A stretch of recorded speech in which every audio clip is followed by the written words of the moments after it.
کہ جب افطاری کا دسترخوان بچھتا ہے اور پہلے ہی آ کر کے لوگ بیٹھتے ہیں، اور یہ سنت بھی ہے، ایسے نہیں کہ بھاگتے بھاگتے آپ آئے، وقت ہوا، کھجور لیے اور کھا گئے۔ افطاری کے وقت سے تھوڑی دیر پہلے بیٹھ جاؤ، تمہارے دسترخوان پر نعمتیں رکھی ہوئی ہیں،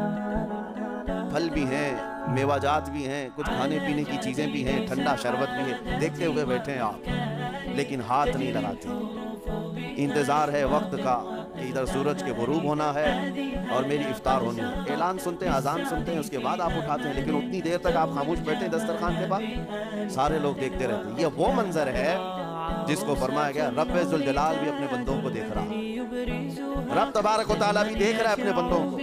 اور سارے فرشتوں کو بلا کر میرا مولا اعلان فرماتا ہے یہ میرے بندے ہیں، دیکھو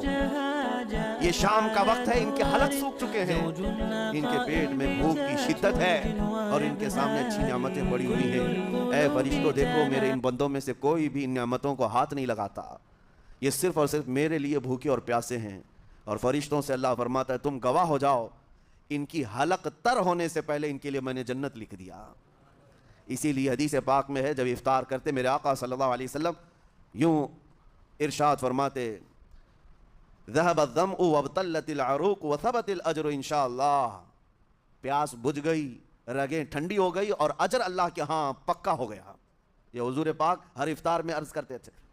میں آپ کو یہ عرض کر رہا ہوں کہ یہ چھپی ہوئی چیز، اسی کا نام تقویٰ ہے، آپ صرف اور صرف بچے ہیں اللہ کے خوف سے۔ اب سنو حدیث پاک، قیامت کے دن حساب و کتاب ہوگا اور جنت میں جانے کا پروانہ کچھ لوگوں کو مل جائے گا اور سب جنت کی طرف جا رہے ہوں گے۔ اس میں بہت سارے لوگ ہیں جو پل صراط پر چل کر کے جنت پہنچیں گے۔ اب جب کافی لوگ جنت کے دروازے پر پہنچیں گے، ایک جماعت ایسی ہوگی جو پورے راستے میں کہیں نظر نہیں آئی، جنت جانے کے راستے میں کہیں نظر نہیں آئی، لیکن جنت کے دروازے پر وہ پہلے سے موجود تھے، چلے تھے نہیں چلے تھے کسی نے دیکھا ہی نہیں۔ دوسرے جنتی ان سے پوچھتے ہیں اس جماعت سے کہ تم یہاں کیسے پہنچے اور یہ انعام کس بات کا ہے تمہارے لیے؟ تو وہ جنتی کہتے ہیں ہمیں روزے داروں کی جماعت میں رکھا گیا، ہمارے روزے اللہ کو پسند آئے، اور آج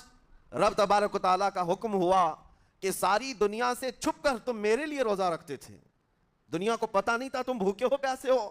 اور اے بندو آج سارے لوگوں کی نظروں سے چھپا کر میں تمہیں جنت پہنچاؤں گا۔ وہ ایک جماعت ایسی ہے جو راستے بھر چلتی ہوئی نظر تو نہیں آئی لیکن جنت میں پہنچ گئی، وہ روزے داروں کی ہے۔ آج یہ تقویٰ حاصل کرنے کا سب سے بہترین راستہ